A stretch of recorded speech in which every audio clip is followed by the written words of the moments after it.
Right now, the nation that holds the immediate survival of the global food supply, the critical minerals for the U.S. tech sector, and, the whole trajectory of the clean energy transition, Yeah. they are rapidly running out of fertilizer to feed their own crops. And, I mean, as if that weren't volatile enough, their top politicians are actively inviting foreign intelligence to monitor their upcoming elections. Right. We are basically watching a geopolitical paradox play out in real time. It's a nation that has, like, literally every single resource the 21st century demands, yet it remains entirely vulnerable to conflicts happening oceans away. Welcome to the deep dive. If you want to understand the hidden forces that are actually shaping the global economy right now, you're in the right place. Today, our mission is to unpack this highly detailed, hot off the press geopolitical briefing from the Global Review. Yeah, it's a fascinating read. Totally. Authored by Dr. Fareed Novin, dated just yesterday, April 30th, 2026. So, okay, let's unpack this because Dr. Novin is making a massive, definitive claim here. He really is. He argues that Brazil is no longer just a prominent nation. It is the single most consequential emerging economy in the global south. Like the ultimate pivot point for rare earths, clean energy, fresh water, and agricultural dominance. And Dr. Novin maps out how Brazil is currently trying to manage all of that wealth, but during a perfect storm. Right now, in May 2026, they are navigating three massive colliding forces. First, the fallout from this unprecedented global oil shock. Right. Second, a deeply polarized, fast-approaching domestic election. And third, you have this frantic tug of war between superpowers like the U.S. and China, who both realize that whoever aligns with Brazil basically secures their own supply chains for the next 10 years. Which is why if you are, watching your grocery bill right now or tracking energy costs or just wondering how AI is reshaping democracies, you really need to be looking at Brazil. Exactly. But to understand that global impact, the briefing suggests we have to look inside the country first. We need to see who's actually driving the ship, because Brazil has massive presidential and congressional elections coming up on October 4th of this year. And the domestic political landscape Dr. Novin outlines is, frankly, incredibly fraught. You've got the incumbent President Luiz Inácio Lula da Silva seeking a fourth term. And he's riding high on expansive social policies right now. Yeah, the tax cut thing was huge. The most significant one, yeah. It was a massive income tax cut that literally removed nearly half of all taxpayers from the rolls entirely. The mechanics of that cut are just fascinating because by drastically raising the minimum threshold for income tax, Lula essentially injected massive, immediate liquidity into the lower and middle classes. Right, immediate cash. It's a direct boost to domestic consumption. People just have more cash on hand for immediate needs. But the briefing points out the structural trade-off here. It raises serious questions about long-term fiscal sustainability. Especially when you factor in their national debt. Exactly. Lula is essentially gambling that the consumption boost will offset the lost tax revenue. And he's making that gamble while facing an opposition that is, well, they're fractured but fiercely determined. Former President Jair Bolsonaro is currently serving a 27-year prison sentence for organizing a coup attempt. Right. So 27 years removes him physically from the board, obviously, but he has essentially transferred his political capital directly to his son, Senator Flavio Bolsonaro. Who is running as what the media and the briefing are calling Bolsonaro 2.0. And his platform leaves absolutely zero room for ambiguity. Yeah. He is explicitly promising full alignment with the Trump administration in the U.S. Yeah, full alignment. Plus, you add in the highly popular governor of São Paulo, Tarcísio de Freitas, who's acting as a major wildcard candidate, and the electoral math gets very complicated. But here's where it gets really interesting to me. Oh, yeah. We have all this domestic tension, and layered on top of it is the looming threat of AI disinformation. Now, the Brazilian Electoral Court, the TSE, they've officially banned deepfakes and AI-generated false content. Right, on paper. Exactly, but we already saw in the 2024 São Paulo mayoral race where this fabricated AI-generated document went totally viral before any penalty was issued, that having a regulation and actually enforcing it at the speed of the internet are two very different things. Well, the 2024 race proved that the damage is done way before the courts can even issue a takedown notice. Yeah. I mean, once a deepfake is circulating in encrypted WhatsApp or Telegram groups, a TSE ban is practically meaningless. Right. But here is my pushback on the effectiveness of domestic regulations entirely. We talk about regulating AI in elections as if it's a closed system. Yeah. But doesn't Flavio Bolsonaro's open invitation for the U.S. and the quote-unquote free world to monitor the election make domestic AI laws kind of moot? I mean, if the interference, the servers hosting the deepfakes, and the compute power generating the disinformation become international, domestic Brazilian courts don't have the jurisdiction to stop it. This raises an important question, actually, and it highlights one of the biggest vulnerabilities Dr. Novin identifies in the report. Domestic institutional integrity is now deeply vulnerable to foreign technology and foreign narratives. Yep. When a candidate actively invites international scrutiny or alignment, the line between domestic campaigning and international geopolitical meddling just evaporates. Rightly. Foreign state actors, or even just decentralized PACs, can deploy AI tools from offshore servers to flood the Brazilian information ecosystem. The AI amplifies that foreign influence at a scale and speed that domestic courts simply cannot process. And that domestic political vulnerability isn't just happening in a vacuum. It is colliding directly with the most severe global economic shock we've seen since COVID-19. Yeah, the Iran war. Exactly, the Iran war from earlier this year, which forms the core economic backdrop of this whole briefing. The U.S.-Israeli military campaign against Iran in February and March of 2026 fundamentally altered the global economy. The critical mechanism here was Iran's retaliation, effectively closing the Strait of Hormuz on March 4th. And the numbers on that closure are just staggering. Roughly a quarter of the world's seaborne crude oil normally transits that strait. When it closed, tanker traffic plummeted to near zero. Just stopped. Yeah, over 150 massive shipping vessels were just stranded, anchored outside the strait. The physical constraint on supply caused Brent crude to spike 55% in a single month. It hit an intraday peak of $128 a barrel. And we only just saw a ceasefire brokered, a few weeks ago on April 8th? Right, and the economic fallout of that spike created a really deep paradox for Brazil. On one side of the ledger, they became an accidental massive winner. Because of Petrobras. Exactly. Because Brazil isn't reliant on the Middle East for its own oil production, their state-owned oil company Petrobras capitalized on the soaring prices. They hit a record production level of over 4.1 million barrels per day. The cash influx was historic. Their trade surplus in the first quarter alone hit a record $14.2 billion. Wow. And they also completely dodged the inflation bullet that hit the rest of the world. While consumers in the U.S. saw fuel prices spike by 30% at the pump, Brazil's domestic fuel inflation hovered around just 5%. Which is incredible. And the mechanism behind that is brilliant. Brazil has spent decades building up this massive domestic sugarcane ethanol infrastructure. Right, the flex fuel engines. Yes, almost all their cars have them, meaning they can run on varying blends of ethanol and gasoline.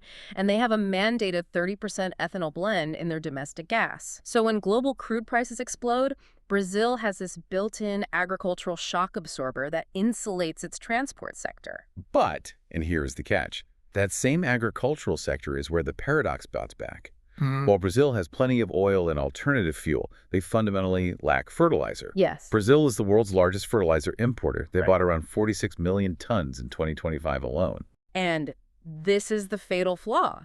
They can't grow their massive cash crops without that fertilizer. And Dr. Novin's report points out that a huge portion of it comes from the very region that just went to war. Right. Roughly 41% of Brazil's urea imports, which is a critical nitrogen-based fertilizer, normally transits right through the Strait of Hormuz. Right. So with that shipping lane severed, the global supply chain for urea just collapsed.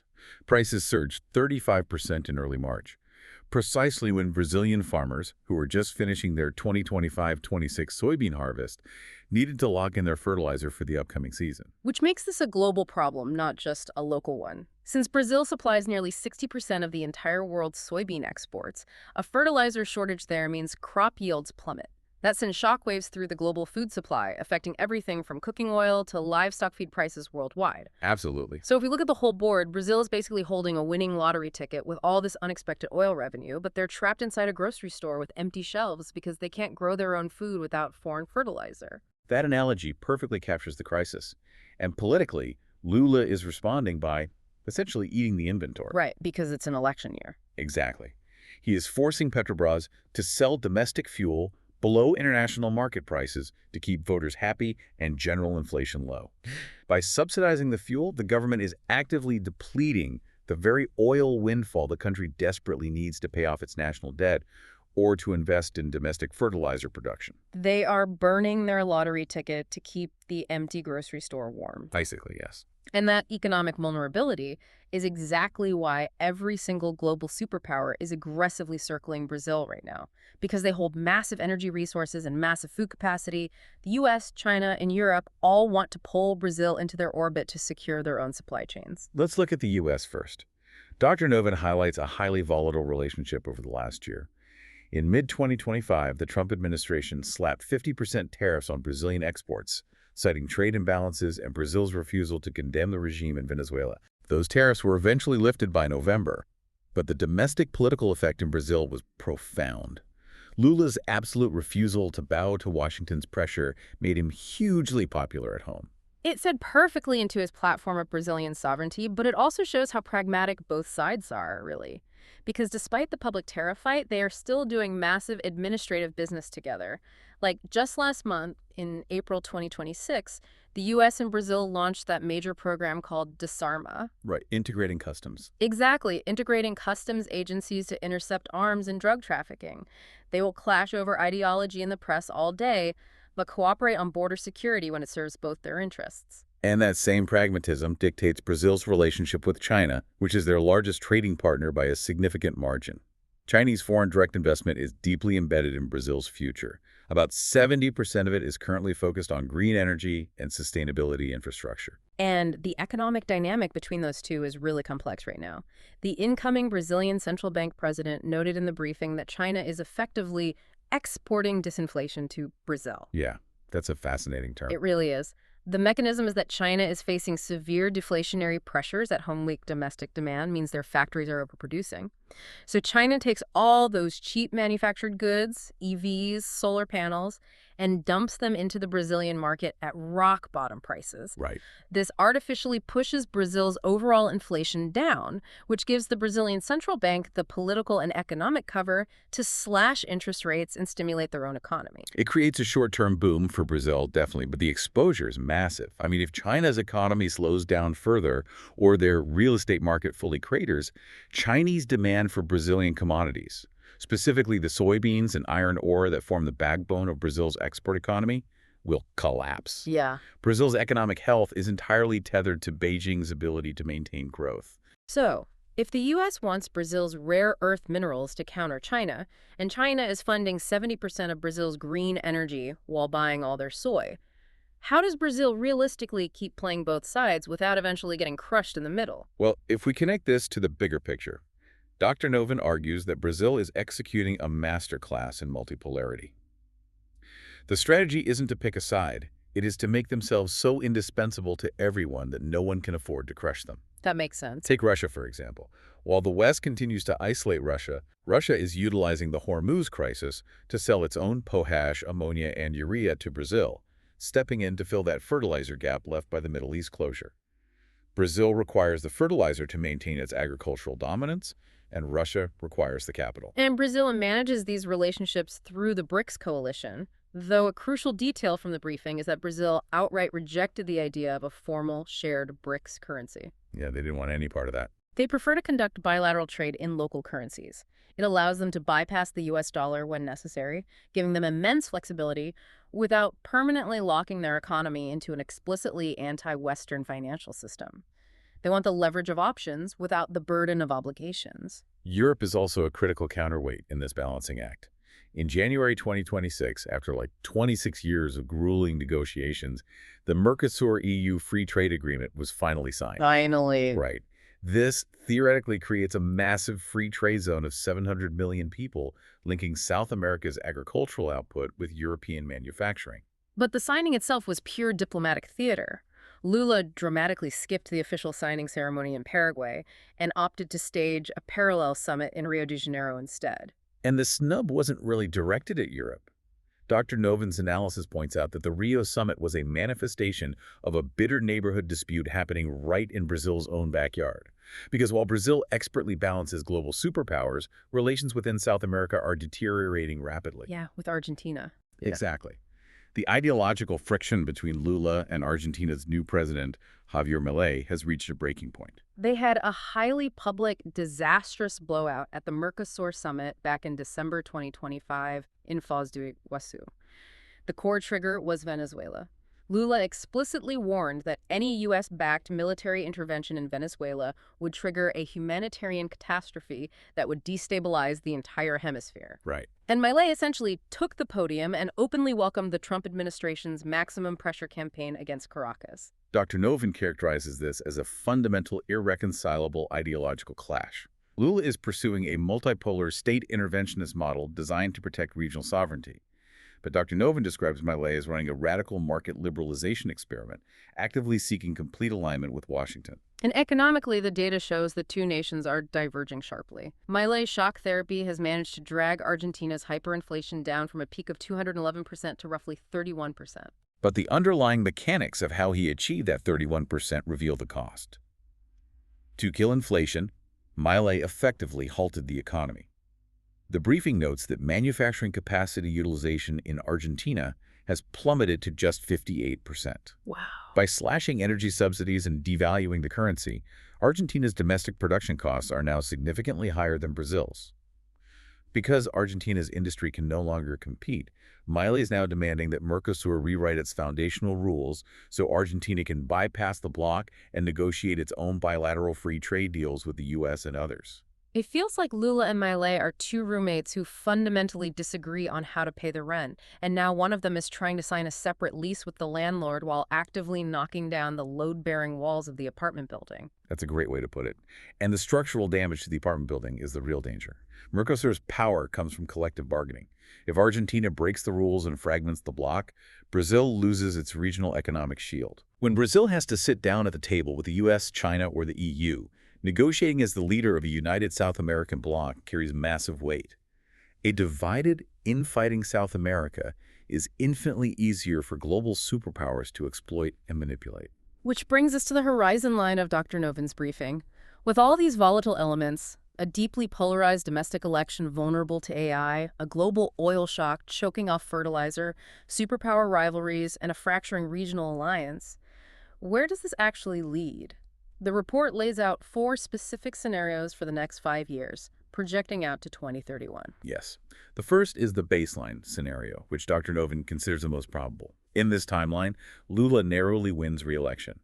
Brazil uses its unexpected oil windfall prudently to stabilize its fiscal debt.